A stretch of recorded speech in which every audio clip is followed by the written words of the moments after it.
Hey, what's up, everybody? This is Brad. Today we're going to be talking about auditing your circle. So before we get started into that, if you get a second, go ahead and hit us up with a like, subscribe, give us a review. If you're liking this content, make sure to share it with somebody. You know, we're here enjoying it, but we want to make sure that you guys are liking what we're putting out. So without further ado, here we go.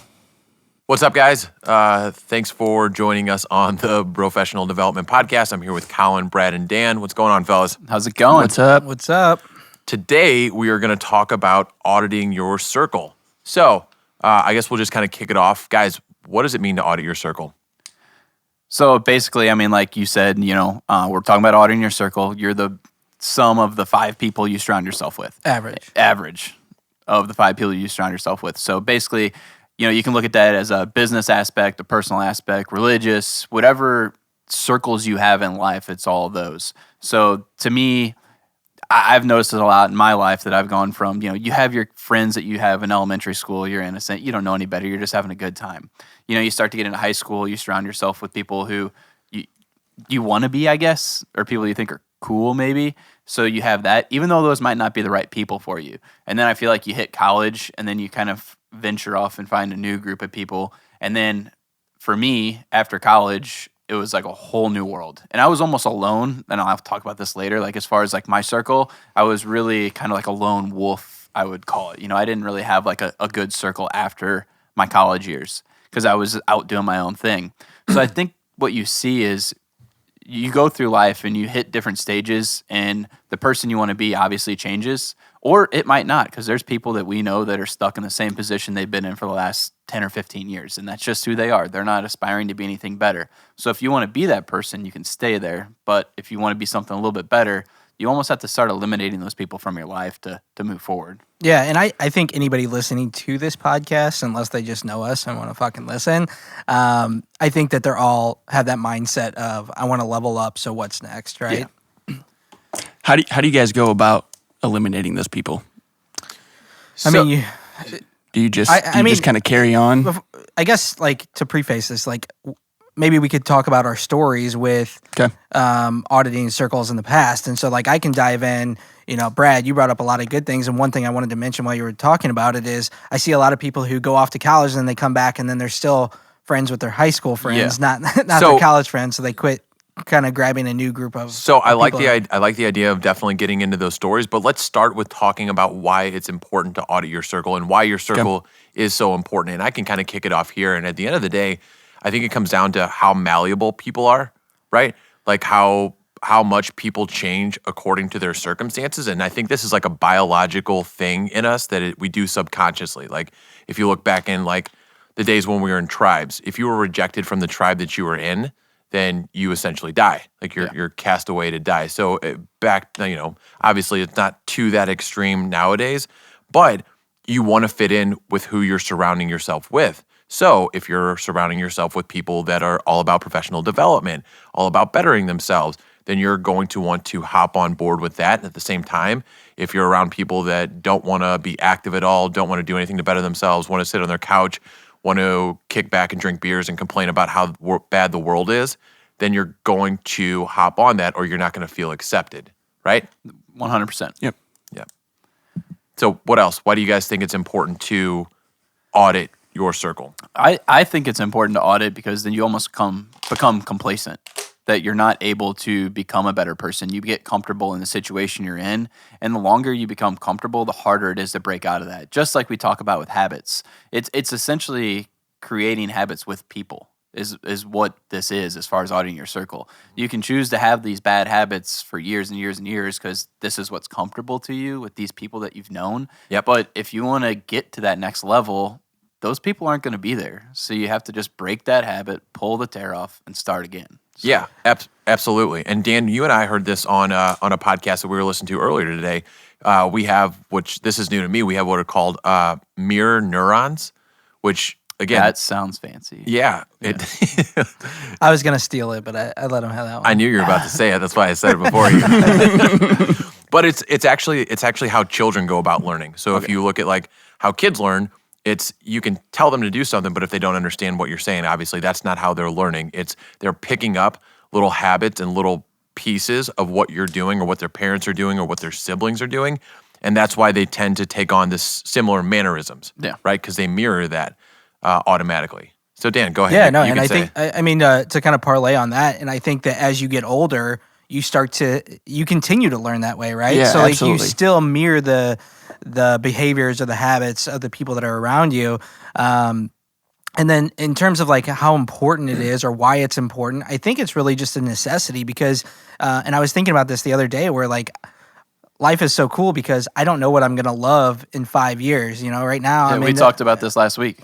Did we? Yeah, we talked about look at what we've done in 5 years. Oh yeah, What's 5 years from now going to be? But I guess like Your even interest in further stuff. is What like are you your gonna- interest yeah. in stuff. Yeah. Like right now, I like a Porsche 911 Turbo GT3 RS, right? And so, will I like that car when new cars come out in 5 years or whatever? Yeah.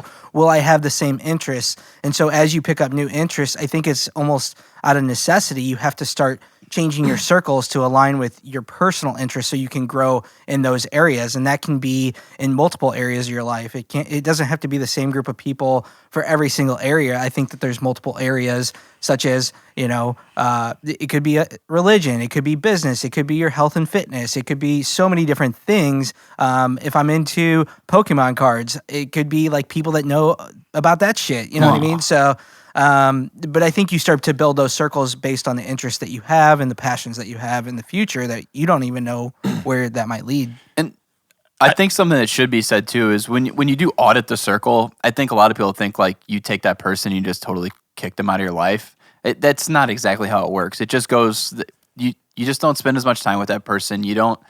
That's not the person you call to on a Friday night to go talk to or to go hang out with just for information. You take that part out of it, and then when you need that Friday night to just relax, that's when you call that guy up and just take it easy. Yeah. And it's you start to change again. If you want to grow, if you want to develop, you start to change what it is that you're doing, right? So if you're doing more of those things that are going to help you grow, by all means, invite those people along, you know, and ask them to do those things, and then you don't have to.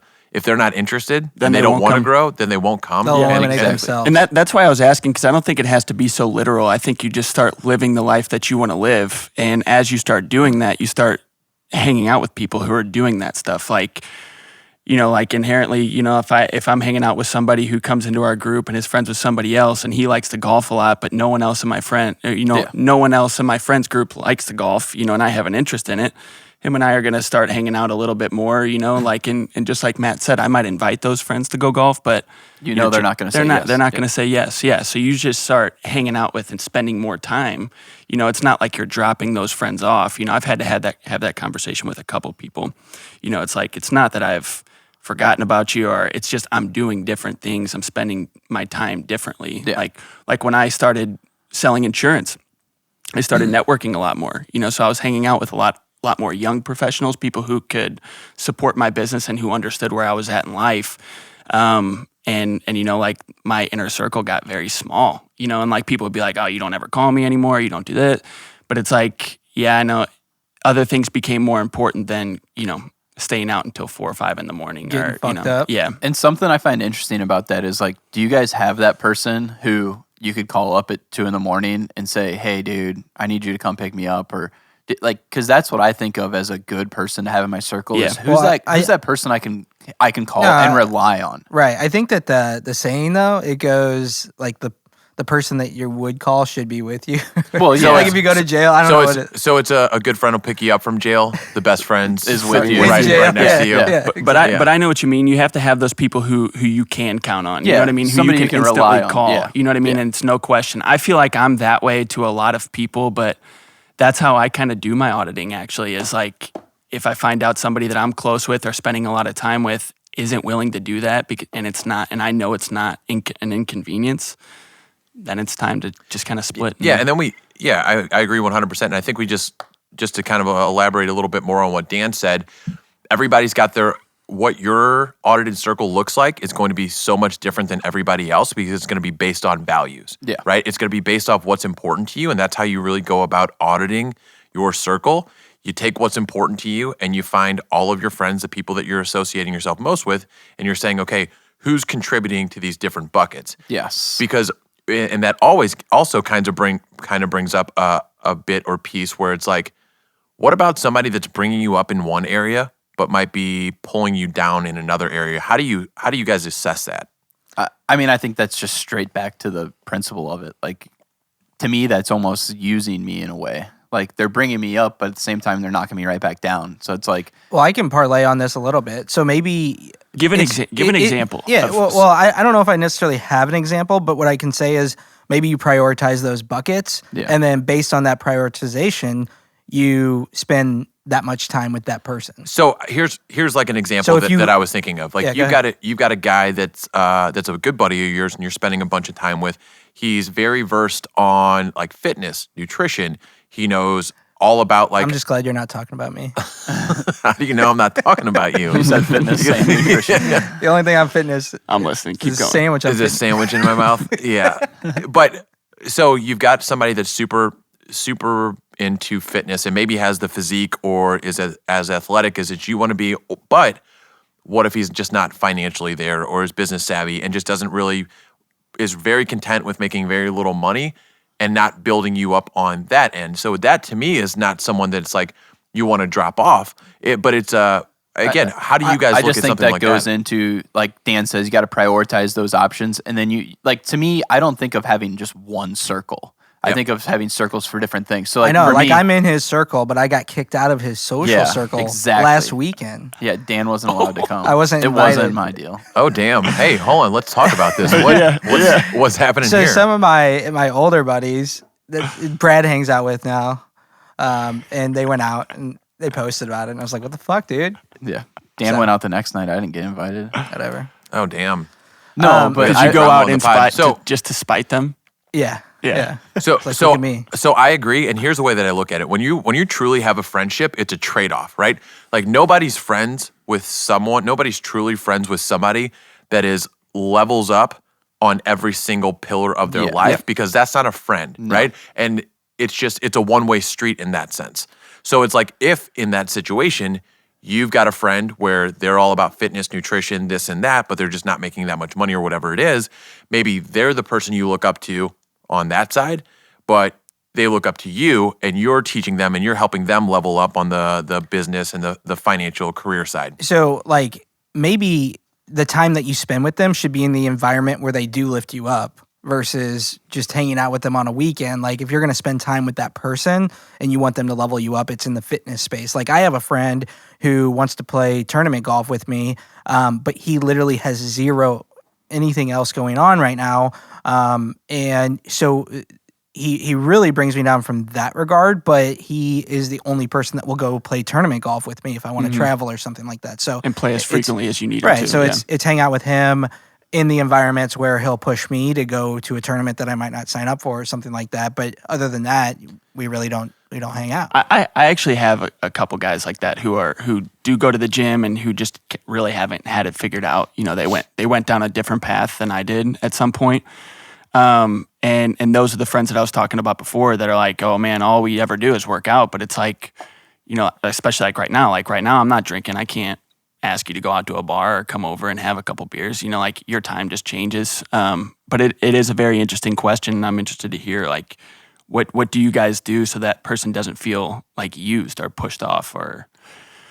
So like how Matt was saying, like this person brings them up in that aspect. Well, Matt's clearly better in the financial aspect of it. So what I have wrote down here is you have to give, you cannot just take. So to me, it's like they're teaching you in one aspect and then you're teaching them in another. So you can't have people in your circle that you're just taking from. Yeah. Otherwise, they're not going to have you in their circle. Yeah. So that kind of takes away from it. Mm-hmm. And another thing, like the people that you hang out with that are like that, right? Like they're either interested in the other aspects of your life or they're only interested in that one aspect where they push you hard because they have the passion in working out where they might not have the passion in business, right? And so they don't really care if you're not hanging out with them in business because they just want to go to the gym. Yep. That's how friendship works. Yeah. Like there has to be a mutual benefit, 100%. And I like how we're talking about this because I feel like whenever auditing your circle gets brought up, it's always the extremists. Like if you listen to Gary Vee, he's like, fucking drop your loser friends right now. Like, it doesn't have to be that literal. Rip the Band-Aid off. And it's like, no. It's like, I am a very loyal friend and I feel like I have a lot of very good friends.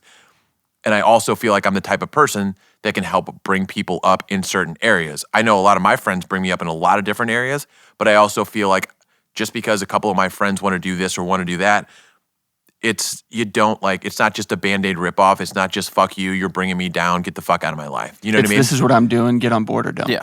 So like, I was just gonna dive in. Like I have done that a couple of times in my life, and it was because the whole group of 5 people, or like the entire group of 15, 20 people that I was hanging out with, and I've stopped probably 3 or 4 times in my life, and I've looked around like, this is not where I want to be. This is not who I want to hang out with. I see the path that they're on. It's not the path for me. And so I literally remove myself from that for the most part, almost immediately. And I've done that a couple of times. One time was in high school. I was, part of it was I guess a breakup. We had mutual friends or whatever. So that was an easy one, right? Like, okay, well, we're not all hanging out anymore. So that's done. And then I hung out with another group where I had an apartment with a buddy, and we had parties like every fucking night, and so I would go home and there'd be like 7 or 8 people there every minute that we owned that apartment or rented that apartment. There was somebody there. There was somebody there. Yeah, it was crazy. So, but at the very end of that lease, I looked around and I'm just like, dude, everybody's doing coke in the bathroom and they're doing this, and like it's just not my fucking speed. Just and get so, to the point to where you don't feel comfortable being there. But the thing is that I think you guys are right in the fact that like you don't have to remove them right away, but those situations, a breakup or a lease is up and there's no more house to party at, like those were easy for me to remove myself from those and then not go back fairly quickly because of like it was gone. Poof. I also know some of the people you're talking about, and they're in the same position they were, so right, if not worse. So that's also almost like you were just in a super bad circle, where Matt has been lucky enough to be in a pretty good circle of friends, it sounds like, through his life. Yeah. But something I wanted to talk about is, so here you are, you're looking at your circle, you audit it, and you're trying to find somebody new to level you up. Right. How do you go about doing that? Because for me, this might sound weird, but I think it would be a lot easier if I was a woman to improve my circle. Just because women are more of that social butterfly type aspect. And for a guy, like, for us, we're a group of guys. And if you want to go and find that businessman or that business owner or a mentor or coach, how do you go about just saying like, hey, dude, you want to be my friend? Right. Like, you know what I mean? Let's talk about moms. Like, they can go to a play date and that's a normal thing. But if I was like, hey, bro, you want to like bring the kids to the park together and hang out? Like, what the heck that might are be you a little doing, bit weird. Yeah. Not every time, but no. So, and I see what you guys are saying, but honestly, I think statistics back up the fact that like guys are like longer term, like develop and sustain longer term friendships than girls typically do. But I think I think a lot of that has to do though is because sometimes it's harder to create that bond with a I agree with you male. though. I think friendships probably last longer with males, but how do you get it started? So that's what I'm saying. So if I was that, Brad and I weren't friends in high school, we graduated together. So we talk about. So you want to talk about like mentorship or like finding somebody that can help level you up. Yeah, because they're going to be in your circle. Then to me, it kind of goes back to, and this is I think is right out of Gary Vee's book. You've got to provide value first. Yeah. Like before you ask anything, it's like, what can you do for them that's going to help them level up in an area? Like you can do research on them. You can find out what they're interested in. You can follow them on social media. I think that's the key. What are they interested in, right? So like if you have similar interests, I think it's a lot easier to find that person in that circle. Find the area that you have that you are above common them ground on. Yeah. And help them level up in that area and then start to develop the friendship from there. Yeah, and I wanted to kind of talk about what you talked about. So my thought on this whole thing is... That was really good. That's really good, by the way. You like that? Yeah, that was good. He's writing that nice down. job, Matt. Should I cut that clip and... Yeah, you should. That'll be on IG soon. My question that I wanted to bring to the table today is like, okay, so let's say you're the average of the 5 people you hang out with. And I think about this all the time with my physical fitness and all that. Like I am always the fucking number 5, number 1 is the best, number 5 is the worst. And, so I keep hanging out with you guys, but I'm not losing weight. I don't understand. So I have the perfect quote for what Dan's going to say right now. But basically what I'm saying is like at what point you do that audit and you realize, hey, I'm number 4 or I'm number 1 or number 2 or number 3, like, do you remove number 5 and plug in until you're number 3 or 4 or 5 again? So like you have to level that whole circle up at some point. And that's when I think it's really hard to like leave people who have been in your circle and have been part of the journey and the process of where you are today. So what I have to say about that is there's an old proverb or whatever you want to call it, is the rising tide lifts all boats. So if you're in that group, you might be 5, but if everybody's working towards the same goal, I think the goal is to be number 5.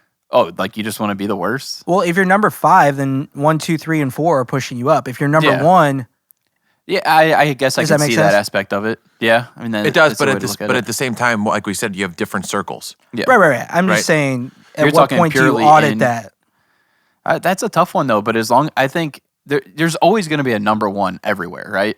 And as long as that guy's learning, odds are like, yeah, he's got this circle of 5, but he's probably got 5 other guys that he's working with as well that are his circle. Yeah, he probably doesn't see himself as number 1. Yeah, you're looking at your circle, somebody else, not his circle. Mm-hmm. You know what I'm trying to say? Right. Very good point.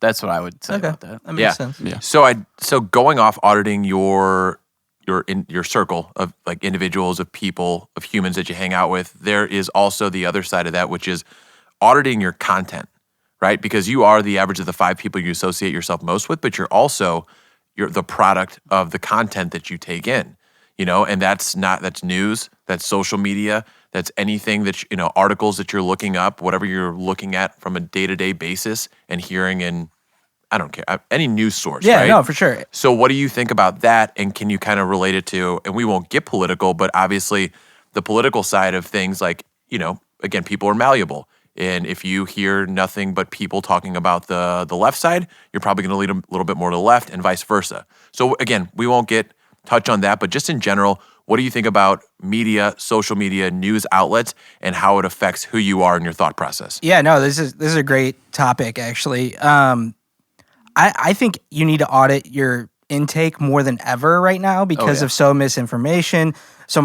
misinformation. Plus, if you like that documentary that came out on Netflix, what was it called? Social whatever. The social experiment. Social dilemma, yeah. Dilemma. Okay. So, these algorithms are showing you only what they think you want to see. And so that, that circle of the information you're taking in is the same shit over and over and over again. And even like driving here today, I was thinking about student loan debt because I saw an article where it might get canceled, and it kind of pissed me off because I was paid it, right? Yeah. Like I paid it, right? And so, so all these people get a free ride, and I don't mean to get like touchy with politics, you know what I mean? But what I'm saying is I told myself, I'm going to debate myself on this. What are the positives? Because that pisses me off. But let me look at the other side. Like all these people will free up money. They can put in the economy. It'll boost jobs. It'll boost this. And so I think if you debate yourself and the information that you're taking in and the viewpoints that you have, that might be a way to audit your circle of exposure to media or social networking or whatever. So I'm going to go down a completely different street on this. So right now, obviously, the news is as biased as ever. And everybody knows this. Everybody has an opinion on it. But I think if you do want to choose to have your feelings, go ahead, be biased. Yeah, you have that opinion of what you want to do and go with it. Just stick with it. But don't be the hypocrite that goes the opposite way down the street, like halfway down the road. Like if you want to feel away. But don't 10 minutes later when you're talking to somebody have a different opinion on it. Like stick to your guns. So talking about, taking your intake, the last 2 weeks I've been kind of boned up over that Ryan Mickler who has his own podcast, and a couple. What does boned up mean? Like, you know what it is. Yeah. Super chub. So I do think it's super important to audit your intake because he's kind of opened my eyes in the last 2 weeks of just things that I want to be like, I guess, or aspire to be as far as a father figure, a business owner, and just a person in general for my peers. So I think it is super important to audit that stuff, but I think you need to choose what you want. Like, I think there's a lot of people that intake stuff from everywhere, and then they don't have an opinion because they have so much information coming in. So it's like, if you want to feel away, absorb that information and go from there. Yeah, but you have to be open-minded when somebody comes to talk to you. Don't just say like, oh, no, that's fucking bullshit. And I think that's where the problem is. And I agree 100%, but and not just towards your feelings and your opinions on stuff, but more so like what you're what you're taking in from a media perspective of just like moods, Yeah. like vibes. Like if you're on Facebook and majority of your time is on Facebook, like arguing with people, whether it's politics or whether it's fucking was the Dan best last night. the best way to cook Or on if an you're air on fryer, like Pornhub or for 30 hours Right. a week, right, or you're taking in whatever professional development podcasts right. all day. So whatever that is, it's like if it's affecting your attitude negatively, like I don't fucking watch the news. And I never really did, but I'm glad I never did because everybody knows that the only way news gets ratings is through the negative shit that happens. Oh, yeah. And so the more that you watch that, the more that you build that negative mindset. I mean, so the book that we're reading before our trip to Colorado is The Magic of Thinking Big. And it talks about that positive mindset. And it basically just says the more, like you've got two foremans that go to work for you, Mr. Positive, Mr. Negative. The more you feed Mr. Negative, the more he's going to go to work for you. The more he's going to find the wrong in things, the more he's going to, like, it's going to get stronger and bigger and bigger. It's going to take over your mind. So if your media outlets are leading you down a negative path, then that's the time to audit them and defriend that person. Yeah. Or don't follow that fucking account or whatever it is and start to follow things that are like more inspirational or more, just going to put you in an overall better mood. Could you imagine if the news spent 90% of the time talking about positive stuff during the day and then 10% of the negative, how much better the world will be? Yeah. I mean, It's just that harder, alone. it's harder to put a spin on something that like positive all the time, though. Yeah. But the world would be such a better place if that was the case. So. Yeah. No, I agree 100%. What else we got? Or there'd be no news. So I have a couple things maybe that we could spitball talking about going forward because we're probably getting to the end of this episode a little bit. Mm-hmm. So this is stuff that Matt might know a little bit more about. This is super crazy of me to be even bringing up. So a Stoic philosophy. Do you know anything about this? Marcus Aurelius? Yeah. So Guys like that? So I'm about to go down that road. I'm super interested in What's it. that guy's name? Ryan Holiday? Yeah, Ryan Ryan Holiday. Holiday. Yeah. So that's like my thing that I've been interested in lately that like I don't know anything about it yet other than, like the 4 virtues of courage, temperance, justice, and wisdom. Like that's all I know so far. And I'm super interested. And then also something I'm interested in is sovereignty, which is just like every man is born with just one thing, his sovereignty, his power to respond to his environment and his circumstances. So I think that also talks a lot about our circles that we have because at the end of the day, you can be in a bad circle, but it's not the other people's fault that you're in that. It's your fault. So at the end of the day, you got to take ownership of everything you've done in life. So And how you respond to and how everything you that happens in and your how you environment. respond. So Yep. those are the 2 things that I have just as bullet points to talk about. Maybe we do an episode later on the road. So the more you dive into that, what Colin said, Ryan Holiday is the guy that any of his books will curate all of those like Stoic yeah. people. He'll curate all that information and put it into one for you. The Obstacle of the Way is a pretty good one. I knew Matt would be the go-to. Something He knows he knows I thought it was going to Dan, be something a different. little bit about a lot. I Dan, thought you were going to ask him if he was single or... I think P. Diddy said it best. More money, more problems. More money, more problems. P. Diddy say That's that? P. Diddy, I think. Is that P. Diddy? Yeah. Moral of the story. I I thought mean- it was Jay-Z. Jay-Z is my financial advisor. Yeah. Moral I of thought he was the one who said it. who? Jay-Z, more money, more problems. I don't know. Might have to that Diddy? Google that. We got it. Well, P. Diddy I has just don't want to a get song on it. sued, Yeah. Moral of the So- story, audit your circle jerk. Sounds good. Oh, Thanks, your guys. circle, comma, jerk. Yeah. All right, guys. All right. Peace. Peace.